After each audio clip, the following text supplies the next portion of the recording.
አመሰግናለሁ። ጌታቸው ከበደ እባላለሁ። የራያ ራዩማ ተወላጅ ነኝ። አክብራችሁ ስለጠራችሁኝ እጅግ በጣም አመሰግናለሁ።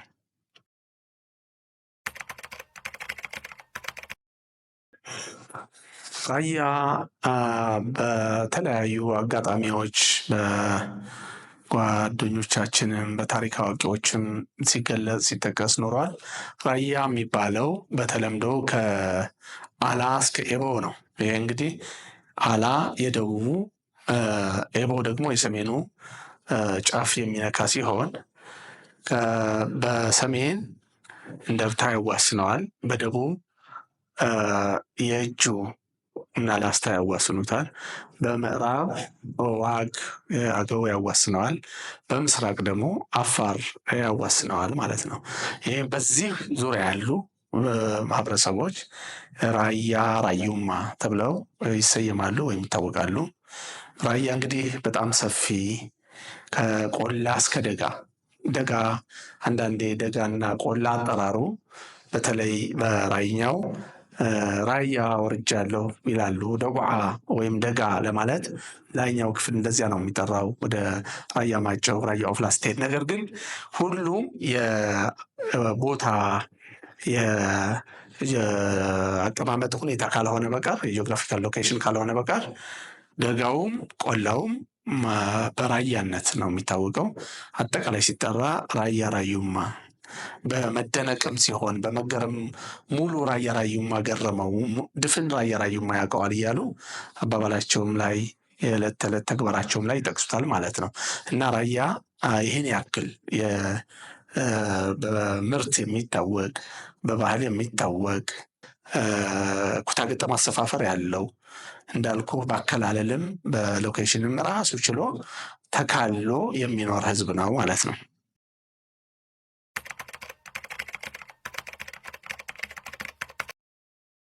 በጣም አመሰግናለሁ። በሚገባ የተለየ ባህል አለው። በሩቅ የሚጠራ ድንቅ የሆነ በነጩ በማይማየው በተለያየ መንገድ የራያ ባህል እና ወግ እጅግ በጣም ግሩም ነው፣ የተለየ ነው እና አለባበሴም ስላደነቅልኝ አመሰግናለሁ። ወንዶች እንግዲህ ካለባበስ ስላልክ ባለባበሱ ልጀምርና ወንዶች ከላይ ይሄ የምታየው አርቦ ወይም በራይኛ ነጠላ ጋቢ ይለብሳሉ። ተለቅ ያሉት ሰዎች ወጣቶቹና ታዳጊዎቹ ነጠላውን ነው የሚለብሱት። ተለቅ ያሉ ሰዎች ከግርማ ሞገሳቸው ጋር ከሀልዮታቸው ጋር የሚሄድ ደግሞ ጋቢ የቦፌ ጋቢ ነው የሚለብሱት። እዚህ ጋር የምታየው ድግ ይባላል እና አምሳል ምትኬ የዘፈኑት የአርባ ዞር ድጉ እያሉ የሚዘፍኑት እጣ መቀነት ይባላል። ድግ ነው። ይሄ እንደምታየው እንግዲህ አሁን በዘመኑ በተለያዩ መንገድ በሐኪሞችም በወጌሻዎችም የሚታዘዝ የዲስክ መንሸራተትን እንደ ፈውስ የሚጠቀሙበት ቅርጽ ለማምጣትን ቦርጭ እንዳይሆን በተለያየ መንገድ አሁን የሚታዘዘው ዌስት ባንድ የወገብ መቀነት ምናምን እያሉ የሚሰጡት ምን ያህል የሰለጠኑና ድሮ አባቶቻችን ሀገር በቀል እውቀትን ተጠቅመው የውበት መጠበቅን ማማርን በሳይንሳዊ የተደገፉ ነገሮች አሁን የሚታዘዙት ቀድሞ ሀገር በቀል እውቀታቸው ተጠቅመው ለውበት መጠበቂያ ለደህንነታቸው ለጤንነታቸው ይጠቀሙ እንደነበር ነው የሚያሳይ። እና ወንዶቹ ድግ ይለብሳሉ፣ አዋቂ ወንዶች። ይሄ ድግ እንግዲህ የዕለት ተዕለት ስራቸው ሲሰሩ ይለብሱታል። ወደ ተለያዩ ዘመቻዎችም ሩቅ መንገድም ጦርነትም ሲሄዱ ይለብሱታል። እና ለምሳሌ በፈርስት ኤድ ኪት ተብሎ በሕክምናም በአንድ ሳጥን የሚቀመጡ ባንዴጅ፣ ቦዝ፣ መቀስ ወዘተረፈ አሉ። እና የራያ እንትን አንዳንዴ በጸበኝነት እና ባልሆነ ነገር የሚያስቡት ሌላ ትርጉም የሚሰጡት አሉ። ጩቤ ይዘው ሲሄዱ ጩቤው በብዛት በአርብቶ አደርና በአርሶ አደርነት የሚታወቅ ስለሆነ የራያ ህዝብ ወዲያውኑ ከብቶቹ የሆነ ነገር በልተው አቀራ ምናምን የሚባል አለ እንዳይሞቱባቸው በድንገት ጎናቸው ፈልፍለው አጥንት ቆጥረው ወግተው የሚያስተነፍሱበት እና ከብቶቻቸው ከሞት የሚታደጉበት ነው። በተለይ ጤዛ ያለበት ነገር በልተው ትላትል ያለበት እፈል ይሉታል ራያዎች። እሱን በልተው እንዳይሞቱ ወግተው አስተንፍሰው ከዚያ በኋላ ከብቶቻቸውን ይጠብቃሉ። በድንገት እንኳን ቢሞቱባቸው የተለያዩ ለምሳሌ እባብም ሌላም ነድፏቸው ቢሆን በድንገትም አደጋ ደርሶባቸው ከገደል ወድቀው የሚሞቱበት አጋጣሚ አለ ከብቶች እና ወዲያውኑ እስትንፋሳቸው ሳያልፍ በሃይማኖታቸው በክት እንዳይሆን በድን እንዳይሆኑ ወዲያውኑ እንትን ያደርጓቸዋል፣ ይባርኳቸዋል ማለት ነው። በዚያ ጩቤ ያወጥተው ከዚያ በዘለለ ከዚህ መቀነት እነሱ ራሱ በእባብ ቢነደፉ ሌላ ነገር ደም ቢደማ ጋሬጣ ቢወጋቸው ሌላም አደጋ በጥይትም በተለያዩ አጋጣሚዎች ድንገት ቢሆን ይሄ እንደምታየው 40 ዙር ባይሆንም ይሄ 22 ክንድ ነው። 24 ክንድ እንደውም 24 ክንድ ማለት ምን ያህል ጊዜ ሊዞር እንደሚችል ይታይ እንግዲህ። ስለዚህ ከዚህ ቆረጥ አድርጎ እንደ ፈርስት ኤድ ራሱን እጁን ወይም ደግሞ ወገቡን ሊያስር ይችላል ማለት ነው በአደጋ ጊዜ። ስለዚህ ይሄ ሰው ፉል ፓኬጅ ይዘው ይጓዛል። ሙሉ የተሟላ የተሰናዳ ሰው ሆኖ ነው የሚጓዘው። በመዋጣ ዱላ ይባላል ይሄ። በመዋጣ ዱላ የፈለገው ነገር ቢመጣበት ያባርበታል፣ ይመታበታል። በቀላሉ ውሻ እንኳ ያጠቃው በድንገት በኋላ ቢመጣ ወዲያውኑ በዚህ ነው የሚያባርረው። ለሌላም እንስሳ እንደ ሌሎች ተናዳፊ ነገሮችም እንደ እባብም በዚህ ይመታል ማለት ነው። ከሌላም ይከላከላል። አደጋም ቢመጣበት እየመከተ እያለ የሚይዝበት ይሄ ትልቅ የማይናቅ ለአንድ እንደ ፕሮቶኮል ግርማ ሞገሱ ነው። ዩኒፎርም ነው ከአለባበሱ ጋር የሚሄድ። ብዙ ጊዜ በበዓላትና በተለያዩ ቦታዎች ዱላ እንደዚህ በል ሲባል የራያ ወንዶችና ወጣቶች ታዳጊዎች የሚከፋቸው ያለ ዱላ ሄደ ማለት ከረባት የሌለው ሱፍ ለበሰ ማለት ነው። ከረባት የሌለው ሱፍ ደግሞ እንደ ጃኬት ወይም እንደሌላ ነው የሚቆጠረው። እንደሚታወቀው የራያ ወጣትና ጎልማሳ ዘንጉ ከተቀማ ግርማ ሞገስ አይኖረውም። ልክ በቃ እጁን እየወለወለ ሲሄድ ያው ወንድነቱ ራሱ የሚገዳደረው ለምን በቃ ከዱላ ጋር ብዙ ጊዜ አተካሮ ለምን እቀማለሁ የሚለው ይህም እንደ ባህል እንደ ዩኒፎርም ተቆጥሮ ለወደፊቱም ቢሆን ባህል የተሟላ ነው፣ የተጓደል አይደለም እና ዱላ መቀማትም ሌላ ነገር መሆንም የለበትም። ይህን ያክል ከአለባበሱ ጋር የተቀናጀ ስለሆነ ሱሪ ለብሶ ቀበቶ እንደሚያደርገው ሁሉ የራያ ሰው እርቦና ጎንቢሶ ጥርቅ ጫማ ለብሶ ዘንጉ ወይም ዱላው መያዙ ግርማ ሞገሱና አብሮ አንድ ላይ የሚሄድ መሆኑን በዚሁ አጋጣሚ ማንኛውም ሰው የህግ አካላት ይሁን ኢትዮጵያ የሀገራችን ማህበረሰብ በደንብ አድርጎ ልብ ሊለው ይገባል ማለት ነው። ሌላው ይሄ የምታዩት ታችኛው ጎንቢሶ ወይም ዕጣ ይባላል።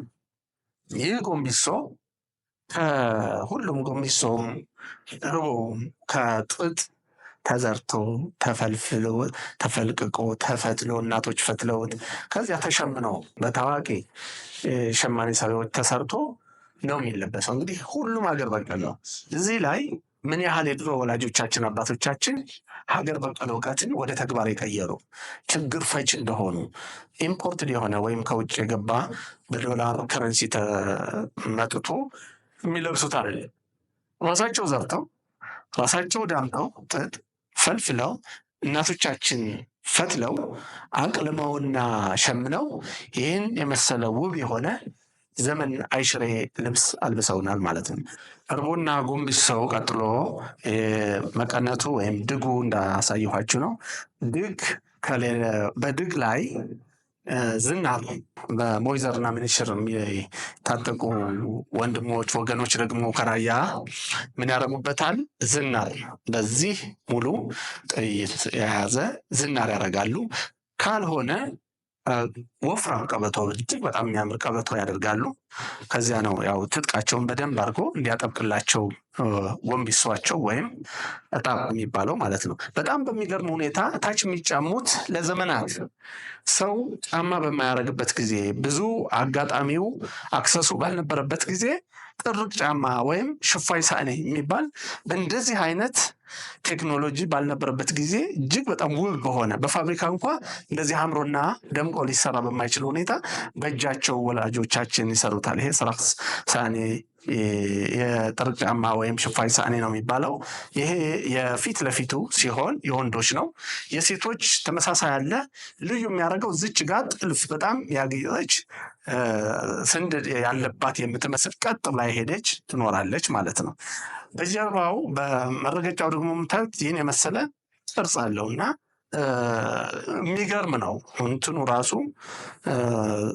በምን ሁኔታ እንዴት አድርገው ሊሰሩት የሚችሉ የሚደራረቡት በ6 በ8 እያደገ ይሄዳል። ይሄ ሳሳ ያለው ነው እስከ 12 እና ከዚያ በላይ ድርብ ሊሆን ይችላል። ድርብርብ ነው እንግዲህ እንደምታዩት የተደራረበ ነው። ይሄ ማለት ከከብት ቆዳ ተለፍቶ ተዘጋጅቶ ተሰናድቶ የሚዘጋጅ ጫማ ነው። ይሄ እንግዲህ አባቶቻችን አድዋ ተዋግተውበታል። የትም ቦታ በዘመቱበት በተንቀሳቀሱበት ሁሉ ተጫምተውት የሚጓዙ እሾህ አይወጋው በቀላሉ አይበላሽ። ውሃ ብቻ ዝናብ ሲሆን መጠንቀቅ ያለባቸው በዚያ ጊዜ ነው። ታችኛው ፍላፕ የሚባል ልክ ይሄ ቆንጥር ይሉታል በእኛ አካባቢ አጠራር፣ በጎማ በታች በኩል ፍላፕ ይሰሩበታል መረገጫ። ያ ማለት ውሃ እንዳይበሰብስባቸውና እንዳይቆራፍድ። በዚያ ላይ ሁሌ በስብ በመቅን እንዲሁም በቅቤ ያሹታል። ለስላሳ ሆኖ ከእግራቸው ጋር ይዋሃዳል እንዳይልጣቸው ማለት ነው። ይህን ሁሉ አድርገው አስውበው ከአካባቢያቸው ተፈጥሮ የሰጣቸው ጸጋ ተጠቅመው የራያ አካባቢ ሰዎች ራሳቸው አልባሳታቸው ልዩ የሆነው ሌሎች ሰዎች አንዳንዴ ሽርጥ ለባሽ አንዳንድ ነገር ሊሉ ይችላሉ። እጅግ በጣም የሚገርመው ሰው በራሱ ተፈጥሮ በራሱ ሀገር በቀል እውቀት ተጠቅሞና ከአካባቢው ራሱ ካመረተው እንደዚህ አድርጎ መጨማ የትም ቦታ የለም። ቻይና የሚኮራው በዚህ ነው። ህንድ የሚኮራው በዚህ ነው። በሀገር ባህልና በሀገር ምርት ካልተኮራ ካልተደሰቱ ምኑ ሌላው ምን አለው? ስለዚህ እዚህ ላይ ራያዎች በዚህ አጋጣሚ ትልቅ ሀገር በቀል እውቀታቸው ተጠቅመው ባህላቸውን አቅበው ጠብቀው አሳድገው ዘመን አይሽሬ ነው። ይሄ እንግዲህ የክት ልብስ በማናቸውም በአዘቦትም በበዓላትም ጊዜ ሊለበስ የሚችል ልብስ ነው። የእኛ ወላጆች ሊሮጡ እንኳ ሲሉ ችን አጠፍ ያደርጓታል ወደዚህ በኩል አድርገው፣ ሊያርሱ ሲሉም እንደዚያ ባይሆን ይሄኛው ወረድ አድርገው ሊያስቀምጡት ይችላሉ ሲያርሱም ሲያመርቱም። ከዚያ ውጭ ግን የዘወትር ልብሳቸው ነው። እኛ በከተማ አካባቢ በስራ በመንግስት ስራ በንግድ ስራም ያለን ሰዎች አልፎ አልፎ ለበዓል ማድመቂያ እንደምንለብሰው አይደለም። ይሄ የዘወትር ልብሳቸው ነው። የትም ቦታ ራያ ከጫፍ ላይ እስከ መጨረሻ ስትሄዱ ወላጆቻችን ገበሬውም ነጋዴውም ሁሉም የሚለብሰው ይሄን ነው ማለት ነው። ስለዚህ ከውጭ ከመጣው የሱፍ ልብስ ከጣሊያንም ከአውሮፓም ከአሜሪካም የመጣው የምንኮራው ያህል በሀገራችን መኩራት ይጠበቅብን ነበረ እና ይሄን ማጣጣል ይሄን እንደሌላ ማድረግ እንደኋላ ቀር ማድረጉ ተገቢ አይደለም። ምንም ዘመን የማይሽረው በማናቸውም ጊዜ በሁሉም መላው ኢትዮጵያ ሊለበስ የሚችል የወንድም የሴትም አለባበስ አለ እና በዚህ ደረጃ እኛ ያው ራያዎች አምረውብን ተውበን ሴቶችም ወንዶችም የሚለብሱት ልብስ ነው። ህፃናት ያው ይሄ ነጠላው አነስ ያለ ቀለል ያለ ጎንቢሶም እንደዚህ አድርገው ጥርቅ ጫማ ማድረግ ይችላሉ። ከዚያ በጣም ህፃንነታቸው የሚያሳይ ደስ የሚል ሁሩፋ የሚባል አንገታቸው ላይ ያደርጋሉ። ድባ ወይም በጣም የሚያምር ከለርድ የሆነ አንገታቸው ላይ እንደማተብ ያደርጉታል። እዚች ጋም ሁሩፋው እዚህ ታችኛው የሰዓት ማሰሪያ ሮይስራቸው ላይ አንገታቸው ላይ ያደርጋሉ። እጅግ በጣም የተዋቡ ያማሩ ይሆናሉ። ታዳጊዎቹ ቲኔጀሮቹ ደግሞ እዚህ ድባው ወይም ማድረግ ይችላሉ። ያማረው ጌጥ ያለው አንገታቸው ላይ ካስገቡ በኋላ እዚች ሁሩፋ የሚባለው ለልጆቹ ነው እንጂ ለእነዚህ አይሆንም። ሴቶችም ወንዶችም ሁሩፋ ማድረግ ይችላሉ። ታዳጊ ወንዶች እዚች ጋር ድባዋ አንገታቸውና እዚች ጋር ያደርጋሉ። ጎርማዶ የሚባለው የብረት አምባር እዚህ ጋር ያደርጋሉ ማለት ነው።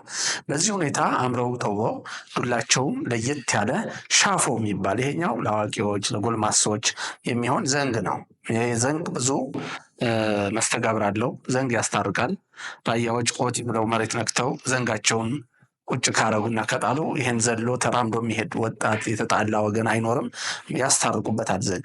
ወጣቶች ግን ሻፎ የሚባል ያው ሻፎና ጅንፎ የተጠቀለለ እዚህ ጋር እቺ ዝም ብላ ለማሳያ ነች። ቀዩዋ ነገር በሽቦ ወይም በሌላ ነገር የተጠመጠመ ወጣትነታቸው ወንነታቸው ኃይለኝነታቸውን ሊያሳይ በሚችል መንገድ ሻፎ ነው። ደጋን ነገር እንደገና መጫወቻ የሆነ ዱላው ያማረ ነው። እንደዚህ ላይና ታች የተጠመጠመ ዱላ ይዛሉ ወጣቶች ይጨፍራሉ ማለት ነው።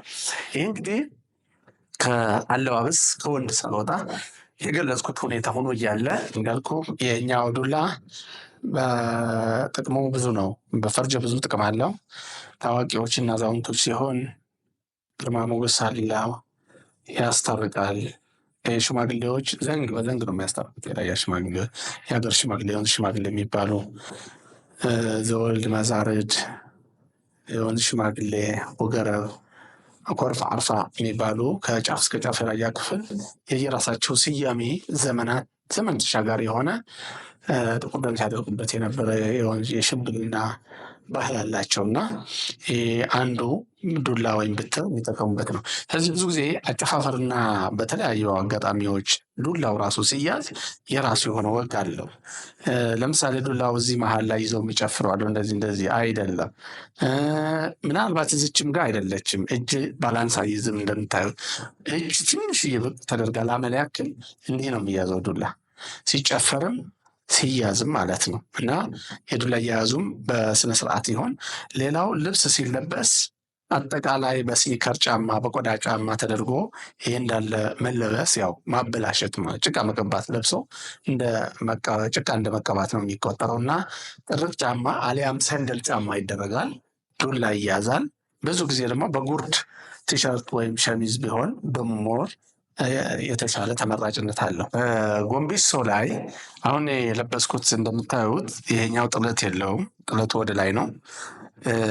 ይሄም ምክንያት አለው። ድሮ አባቶቻችን ጥለት ወደ ታች ዘቅዝቀው የሚለብሱት ቆራጤ ይሉታል በራይኛ። ወደ ታች ተዘቅዝቆ ሲለበስ ትርጉም አለው። ያ ሰው እንደዚህ አድርጎ የሚለብሰው ሰው ልዩ ጀብዱ የሰራ ጀግና፣ በዘመቻ በተለያዩ አውደ ጦርነቶች ወይም ደግሞ የተለያዩ ዘመናት ያ ሰው በዝና የሚታወቅ በጀግንነት የሚታወቅ ከሌሎች ባልደረቦችና ጓደኞቹ የላቀ ሲሆን ጥለት ዘቅዝቆ ይለብሳል። ጥለቱ ራሱ የተለያየ ነው። አባሻማ የሚባል ጥቁር ወደ ታች ጥለት ሲያደርግ በተለያዩ ጊዜያት የተለያዩ ጀብድ ሲያደርግ ያ የጀግንነት መለያ ነው። ምናልባት የዚያ ጀግና በተዋረድ ልጆች የልጅ ልጆች እንደዚያ ሊያደርጉ ይችላሉ። ግን አሁን ዘመን በነበረው ዘመን የዋጀው ስራ ተሰርቶ በዚያ ደረጃ እስካሁን ባህሉን ይዘነው መጥተናል።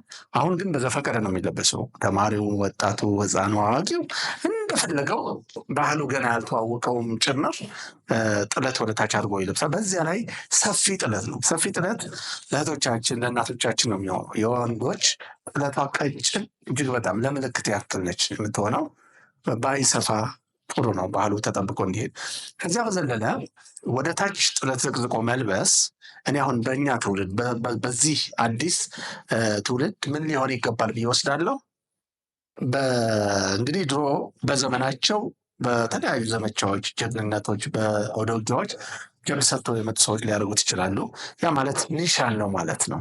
ሽልማት ኒሻን በጀብድ በአድዋ ድል በተለያዩ የሚለብሱት ወላጆቻችን ለራያ ቆራጤ ወይም ጥለት በታች ማድረግ ኒሻን እንደመሸለም ማለት ነው። ያ ኒሻን በወቅቱ አጊጠውበታል።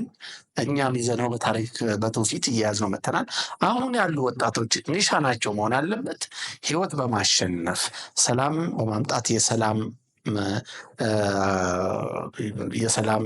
አምባሳደር ያ ጥለት ወደ ታች ሊያደርግ በትምህርት ብዙ ጊዜ አሁን የትምህርት ወጣቱ ከትምህርት ገለል ማለት ትምህርት ላይ ትኩረት ያለማድረግ ሁኔታ አለ። ለምሳሌ ስትሬት ፎር ያመጣ ወይም ደግሞ ትልቁ ውጤት ያመጣ 600 ከሆነ ከ600 ያመጣ ተማሪ በራያ አካባቢ የደስደሱ ወይም በጥሩ የበዓል ጊዜው ወደዚያ የሚለብስ ጥሩ ኢንቨስተር የሆነ የራያ ሰው፣ ጥሩ ሀብት ያለው የራያ ሰው፣ በተለያዩ ነገሮች የሚታወቅ ፊገር የሆነ ሰው ወደ ታች ዘቅዝቆ ቢለብስ አሁን ትውልዱን የሚመጥን ስራ ነው። ባህሉም ተጠብቆ አለባበሱም ለዚያ ፉክክርና ጥሩ አዝማሚያ ስለሚወስድ ሁሉም ሰው ወደዚያ የሚሄድ ወደዚህ ስነ ባህሪ የሚሄድ ሁኔታ ስለሚኖር እንደዚህ ትውልድ ደግሞ የራሱ አሻራ አሁን ያለው ትውልድ የራሱ አሻራ በጥሩ ስነ ምግባር፣ በጉብዝና፣ በሰላም፣ በሀብት፣ በኢንቨስትመንት የታወቁ ሰዎች እንደዚህ እያደረጉ ቢለብሱ ጥሩ ነው። ምክንያቱም ያ የድሮ ነገር አሁን ልዝመት አሁን የሆነ ነገር ላርግ ብትል ጊዜውና ዘመኑ የማይዋጅ ነገር ስለሚሆን በዚህ ደረጃ ሌላውም እንዳለ ወንድነቱን ጀግንነቱ ለባዕዳዊ ወራሪ በተለይ ለውጭ ወራሪ እንደተጠበቀ ሆኖ ማለት ነው። ጀግንነቱ መታየት ባለበት ጊዜ ያሳያል እና እነዚህ ነገሮች ብናደርግ ጥሩ ነው ባይ ነኝ።